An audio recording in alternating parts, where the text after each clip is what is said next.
Queridos irmãos, queridas irmãs, então esse vídeo é de número 1, vídeo número 25, 125, a Gênesis capítulo 1, caráter da revelação espírita. Então, você vai levar um susto hora que nós começarmos a tratar, mas nós vamos adentrar isso em outros assuntos, não é agora, porque não cabe agora ainda. É tudo gradativo. Até aqui coube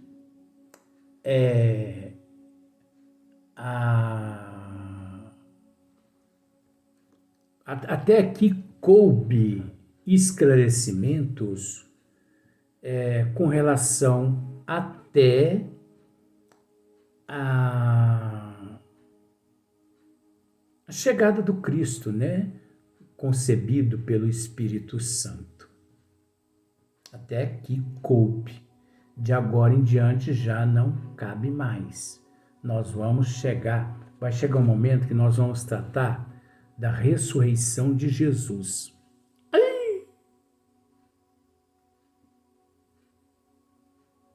Acho que você já imagina, né? Nós vamos tratar da ressurreição de Lázaro. Agora eu te faço uma pergunta.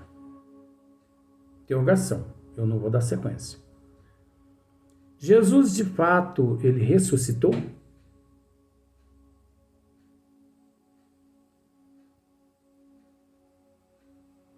Jesus, de fato, ressuscitou de acordo com as leis de Deus, da inteligência suprema, da causa primeira de todas as coisas?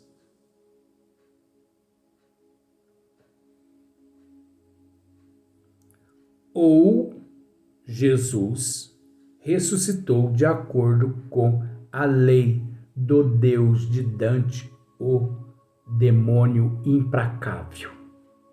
Porque você entende, perdoa-me esse termo, demônio, não é desfazendo, mas leis demoníacas que não contribuiu e não contribui com nada, a não ser manter o cobaia no cabresto. E você sabe o que significa cobaia, né, gente? Levanta, senta, senta, levanta. Amém.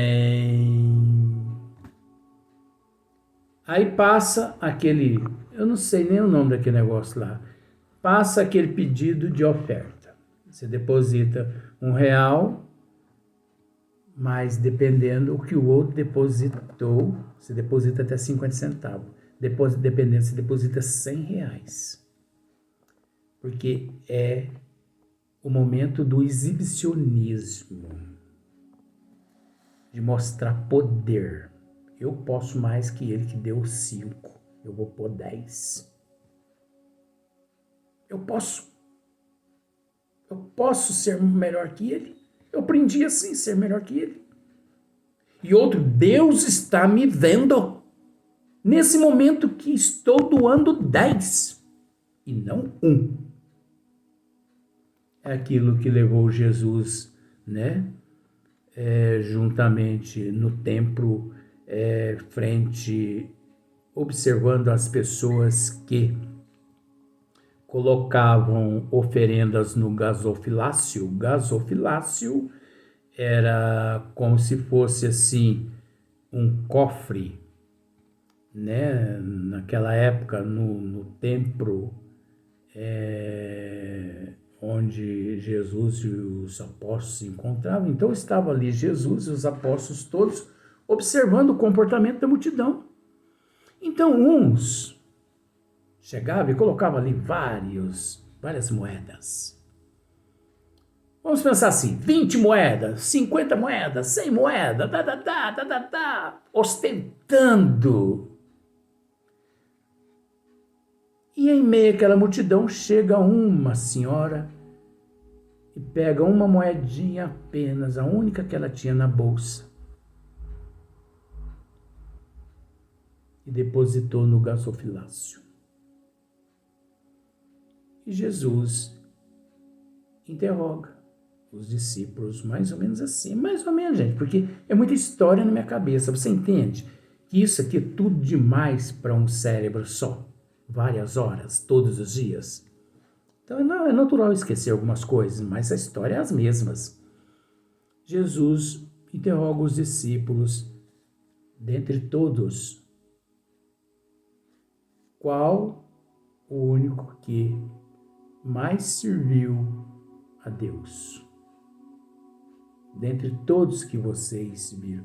Ora, Senhor, aquele que depositou 100 moedas, aquele 50, aquele 20, aquele 30. Não discordo de vocês. Concordo. Mas o que eu tenho vos a dizer é que aquela que depositou uma moedinha foi a que mais agradou a meu Pai que estás no céu. Porque ela depositou do que não tinha, enquanto todos depositaram-se do supérfluo que possuía. E, gente, as leis de Deus são sábias. A gente tem que conhecer ou não tem? Na hora dessa não é exigido? Não tenha conhecimento para você ver, não. Abra a boca sem conhecimento para você ter, para você ver o que acontece. É a mesma coisa, todas essas questões aqui, desde lá do pecado original. Eu te faço uma pergunta. Você é herdeira ou herdeiro do pecado original? De acordo com a doutrina. Vamos pensar dessa forma. De acordo com a doutrina dos Espíritos, você é sim herdeira e herdeiro do pecado original. Você entende o que eu estou dizendo, né? Porque nós acreditamos na pré-existência, nós acreditamos na imortalidade, na pluralidade, nós acreditamos na lei de causa e efeito. Então, se Adão e Eva de verdade cometeu algum crime, é natural que de geração por geração, até por uma questão hereditária, genética e também na árvore genealógica, olha só onde a gente entra.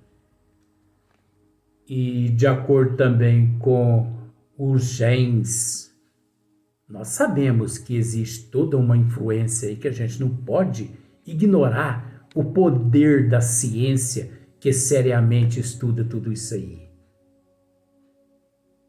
Então nós somos herdeiros sim do pecado original de acordo com estes fatores. Mas acontece que isso é mitologia. Então, esses todos que nós citamos, eles é que de fato não possuem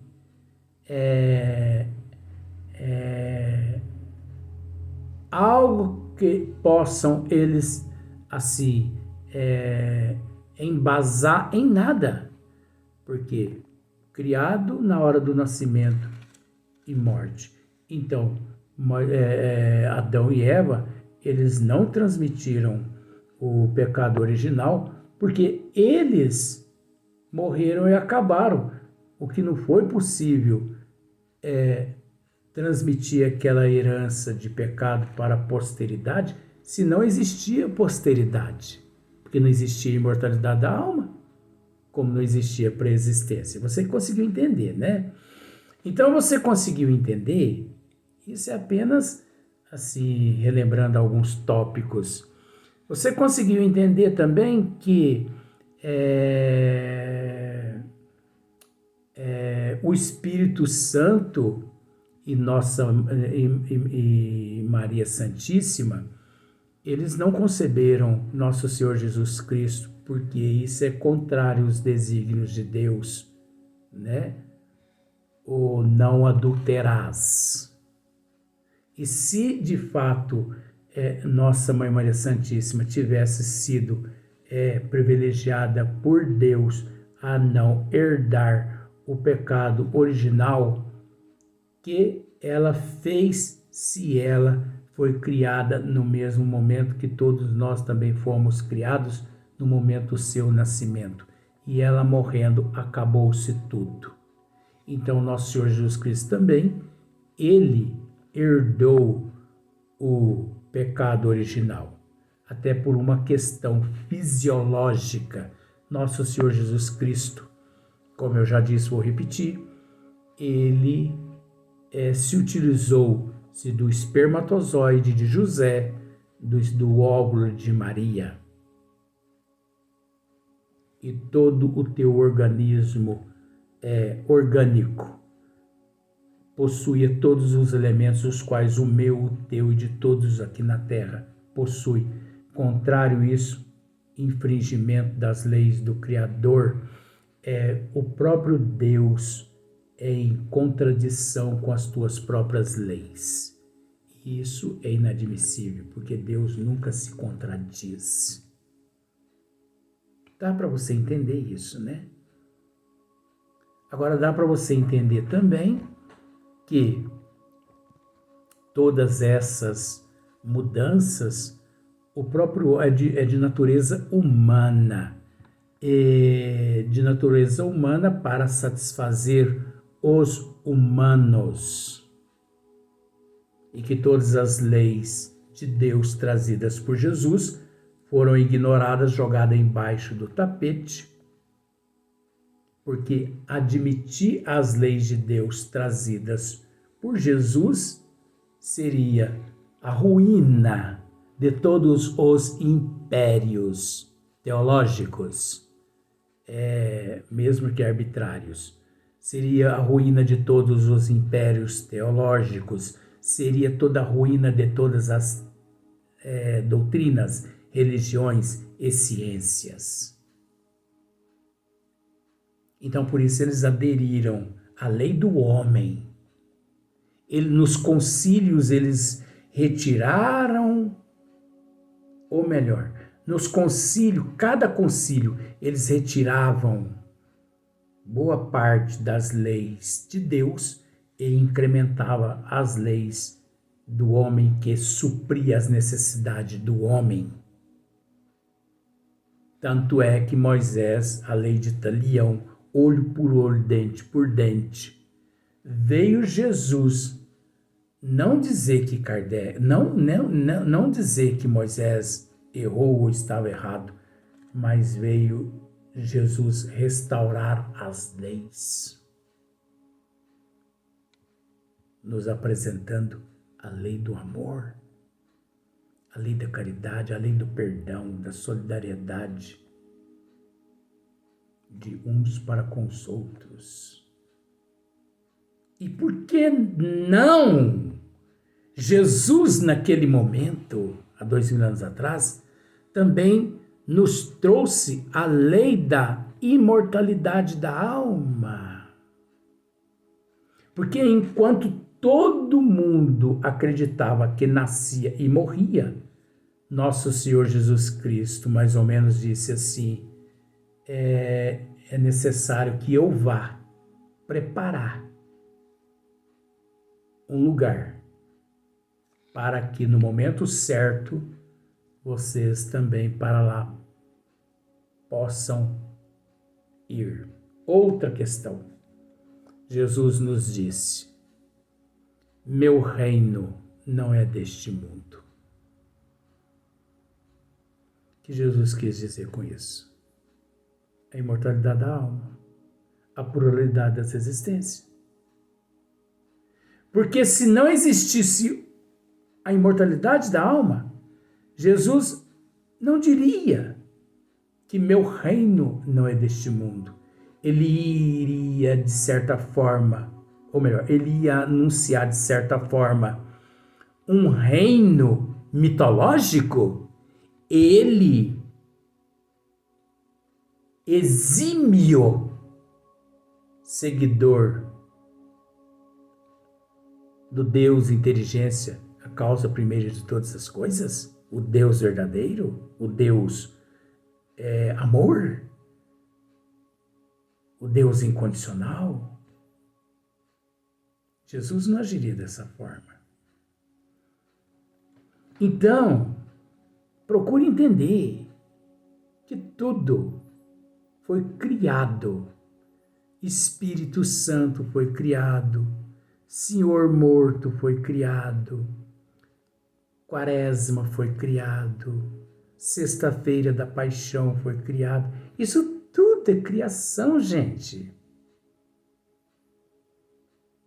Isso são dogmas. Você sabe o que é dogmas, né? Então tá, você sabe o que é dogmas, eu não preciso explicar. Isso são leis criadas para manter os cobaias no cabresto, gente. Então, eles entenderam naquele momento que para manter os cobaias no cabresto, eles teriam que criar algo que fizesse com que os cobaias temessem a ira do Deus implacável. E que por isso o próprio concebido pelo Espírito Santo, ou que o próprio Jesus foi concebido pelo Espírito Santo e não por José. Isso aí é uma forma de torturar a humanidade para que a humanidade continue seguindo-os. Inclusive, eu não sei se você sabe, Jesus, do local em que ele se encontrava até lá no horto, diz algumas religiões aqui na Terra, que Jesus, por várias vezes, ele caiu, né? Passou mal, e que aquilo ali significa algumas passagens. Então você sabe o que eu estou querendo dizer. Aquilo ali é tudo mentira. Não aconteceu nada naquele percurso quando Pôncio Pilatos o condenou à crucificação e que colocaram no ombro do Cristo uma madeira, né? Um madeiro, e fizeram ele ir até o Horto das Oliveiras, para lá, eu acho que é o Horto das Oliveiras mesmos, né? Para que lá ele pudesse ser crucificado.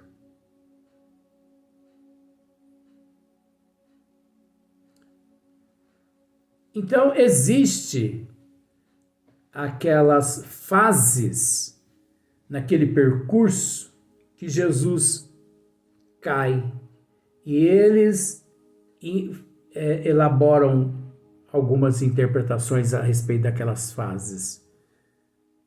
Nenhuma corresponde com os desígnios das leis divinas. Outra coisa. Jesus, ele ia prometer aos apóstolos e à humanidade um consolador para a posteridade. Se a pluralidade das existências e a imortalidade da alma não fosse fato, ele ia prometer algo por prometer? Se ao morrer ali ele acabaria? Outra coisa, nós não podemos nos esquecer que nosso Senhor Jesus Cristo, porque nós temos que entender, eu não sei se você sabe, a crucificação não teve início com o Cristo. A cruz era um método que os romanos, naquela época, sacrificava aqueles criminosos. Por isso o Cristo foi tido como um criminoso. Foi colocado ali para ser crucificado como um criminoso. Então os romanos, fazia parte das leis deles, crucificar todos os criminosos, aqueles que agiam contra as leis hebraicas, né, do legislador hebraico de Moisés. E aqueles que agiam contra as leis da águia romana. Então, traiu Roma, era crucificado. E de que forma? Cruz. Então, não foi nosso Senhor Jesus Cristo que experimentou a cruz pela primeira vez.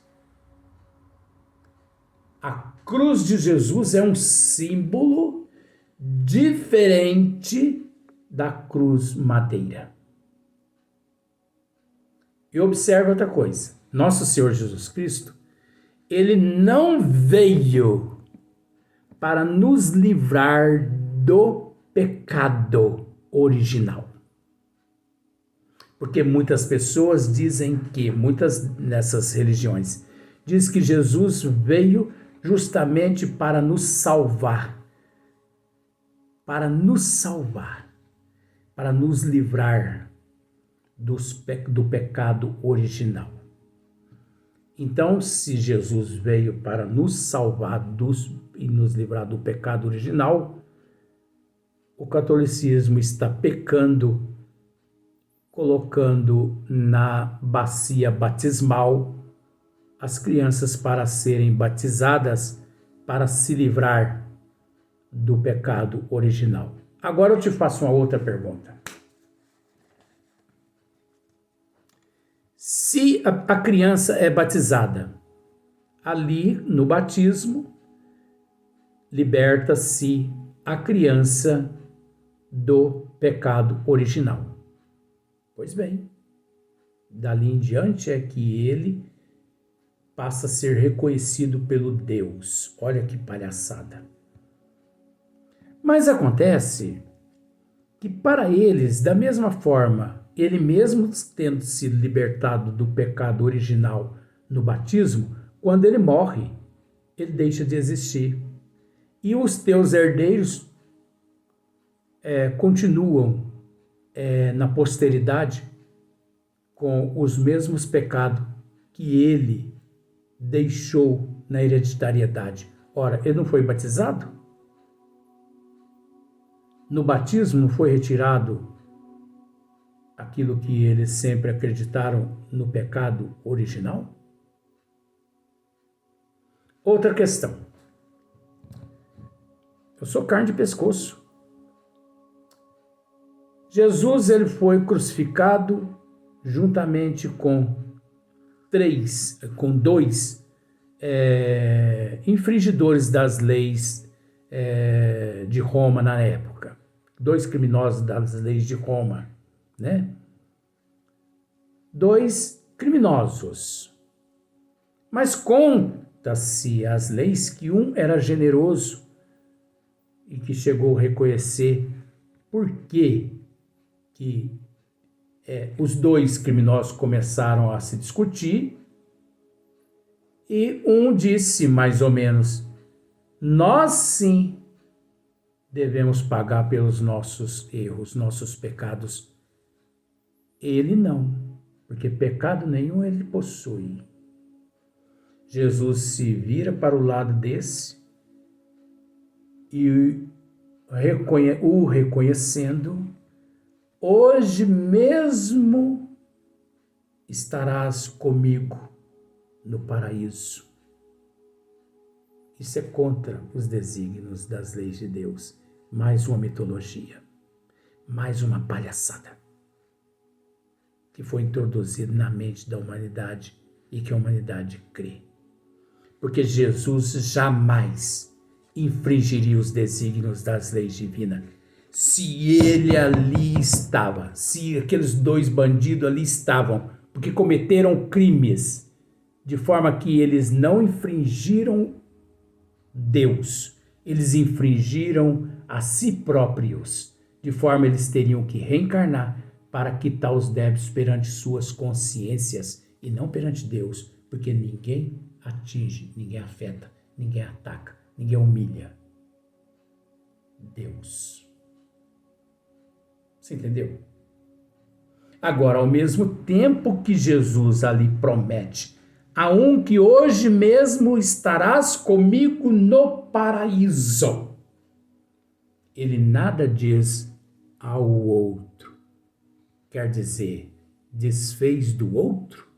Isso é feitio de nosso Senhor Jesus Cristo, aquele que trazia com ele os desígnios das leis do Pai? Ora, gente, vamos raciocinar. Por que é tão difícil as pessoas entenderem dessa forma? É tão simples. Vamos deixar de aceitar milho no coxo e feno e água fresca. Vamos deixar de aceitar o cabresto. Vamos exigir caviar. No lugar da aguinha fresca, um vinho do Chateau do Valier. No lugar do feno, um colchão para a gente deitar e dormir. No lugar do cabresto, um microscópio, um telescópio para a gente estudar o macro e o micro. Vamos para o próximo vídeo. Nós vamos gravar mais um ainda.